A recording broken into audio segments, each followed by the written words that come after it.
Hello, boys and girls. Today's story is Cora Cooks Pancit. And pancit is a wonderful, wonderful food that is famous in the Philippine Islands. So here we go. There's Cora. It says, Cora loved the kitchen. She loved to drink in the smells of Mama's Filipino dishes. Cora's older sisters and brother often helped with the cooking. They got the grown-up jobs, like shredding the chicken or mixing noodles in the pot. They sliced vegetables and rolled lumpia into tidy egg roll shapes. Cora was stuck with kid jobs, like drawing pictures in the flour or licking spoons. She wanted to be a real cook. There she is, licking the spoon.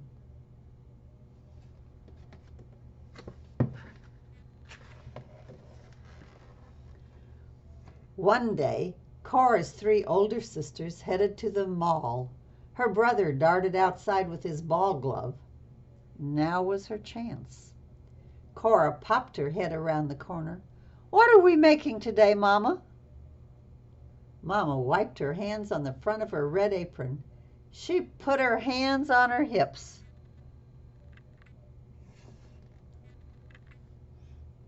"What would you like to make today?" asked Mama in her buttery voice.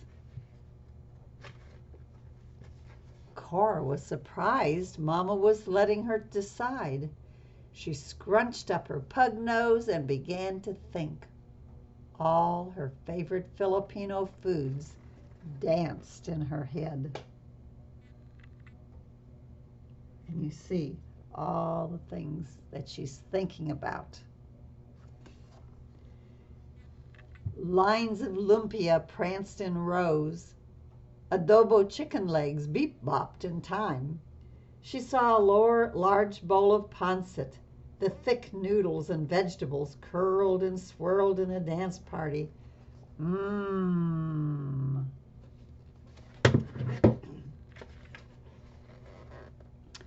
"Will you teach me to make pancit?" she asked. "Of course," said Mama. "Would you like to wear my red apron?" Cora was a real cook now. The apron was a little too big, but it would do. Mama helped Cora tie the strings around her back and make a neat bow at her belly button. "This apron belonged to Lolo, your grandpa," said Mama. "He wore it when he first came to California. He was a cook for the Filipino farm workers who picked strawberries and grapes in the fields."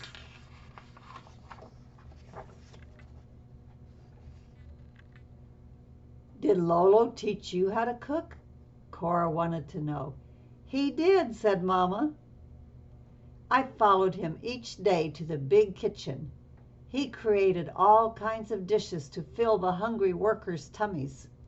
While he cooked, he told me stories about the Philippines where he was born." Cora nodded as she listened.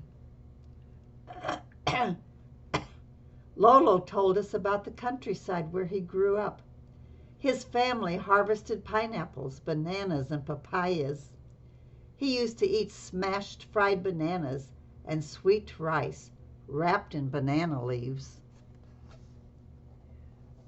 Cora stuffed her hands in the deep apron pockets.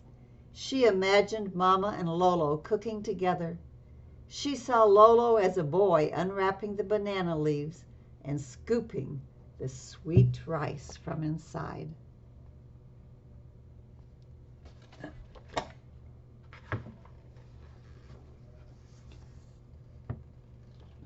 Cora knew the rules in Mama's kitchen. She scrubbed her hands with soap. Mama dug in the cupboards and refrigerator for ingredients.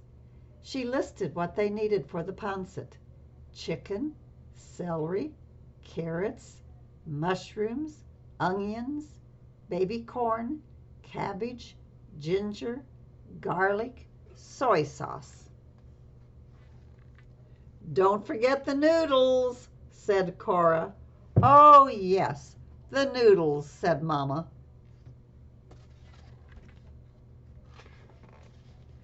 Let's get started. Open the package of rice noodles and put them in this bowl of water. Do you know why we soak them? "So they get soft," answered Cora. "Ah, you've been paying attention," said Mama with a wink. Cora opened the package.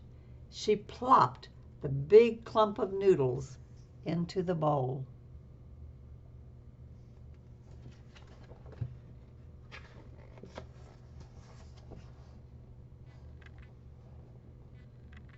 Meanwhile, Mama took out some chicken she had cooked earlier.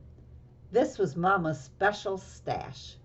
She used chicken for all kinds of Filipino dishes, like tangyang, chicken curry, and lumpia. "Want to help me shred?" she asked. Cora's eyes grew wide. A grown-up job! She was ready. She pulled the chicken pieces apart the way her older sister Prim did. She placed them on a plate. Cora snuck a tiny bite of chicken. She rolled it to the back of her mouth before Mama noticed. The salty taste tickled her tongue. "I'll chop," said Mama. Cora arranged the vegetables in neat rows. Mama chopped celery stalks, carrots, cabbage, and onions. When Mama started slicing onions, tears ran down Cora's cheeks. She looked up and saw Mama's watery eyes. "Onions make us cry," sang Mama, and they both laughed. Mama took out her huge Pancit pan with the shiny copper outside and the big handles. The pan was deep enough to hold all the ingredients. Cora danced on her tiptoes to see inside. Mama asked Cora to step back while she added some oil and the vegetables to the pan. The pot began to hiss and sizzle. Mama added spices too, garlic, ginger, and a splash of soy sauce. Cora loved the smell of garlic.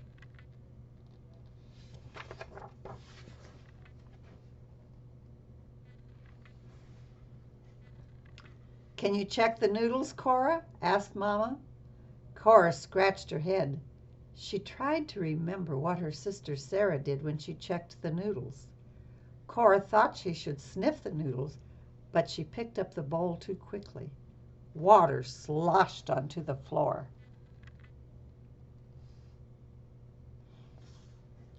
"Are you making a mess?" asked Mama with pointy eyebrows.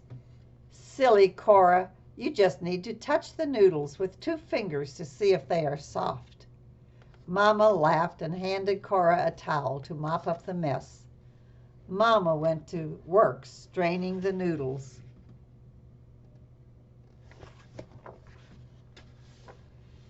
"Now for the fun part," said Mama. "Let's add the noodles to the Pancit pan." "Can I stir?" asked Cora. She knew this was another grown-up job. "Yes, but be careful near the burner," called Mama, who pulled out a stool for Cora to stand on. She watched the noodles somersault over the carrots and celery. She made the soft onions sway this way and that. The smell of ginger mixing with garlic floated to her nose. A few mushrooms escaped from the pot. Oops!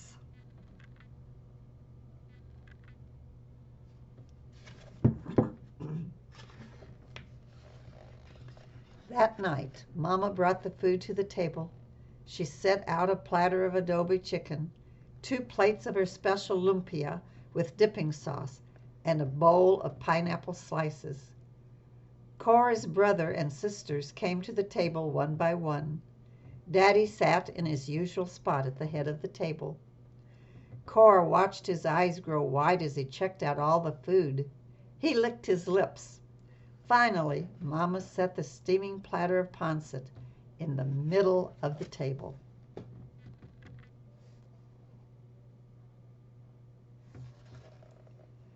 "You made Pancit without us," hollered Cora's brother Crispin. "Who did my job?" said Prim. "Who checked the noodles?" Sarah needed to know. Mama replied, "Cora did all the grown-up jobs." "Really?" said Daddy. "That's my girl." Cora scrunched together her eyebrows and bit her lip while the family tasted her Pancit. Did she do everything right? Would they like it? Would Mama tell about the accident with the noodles and the mushrooms?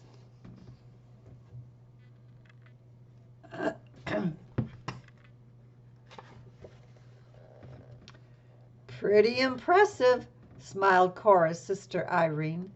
Crispin chomped on a big spoonful of Pancit and elbowed Cora. "Not too bad," Crispin said. Cora grinned. Her eyes sparkled with delight. Daddy sat back in his chair. "This tastes like your Lolo's Pancit," he said. Cora beamed with pride. "Salamat!" she cried out. "Thank you!" The family laughed. Cora was still wearing Mama's red apron.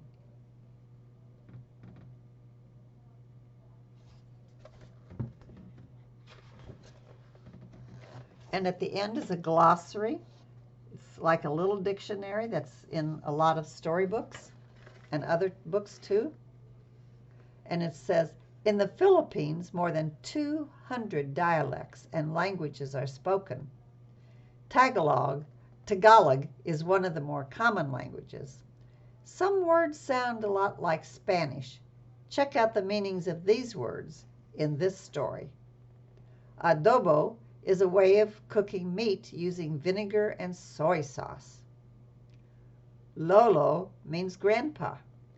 Lumpia is the Filipino version of egg rolls, often filled with vegetables and sometimes meat, and then wrapped and fried. Pancit is a popular noodle dish prepared in many different ways. The noodles are mixed with vegetables and spices and sometimes meat. The Pancit noodles are called rice stick noodles. Salamat means thank you. And tanghon is made with a clear noodle called vermicelli. The noodles are combined with vegetables and often served as a side dish. And here's Cora playing with her pets and toys. And that's the story of Cora Cooks Pancit, a perfectly great story to read as we end November, the month in which we honor the Philippine peoples in our school. Okay, boys and girls, I will see you in another book.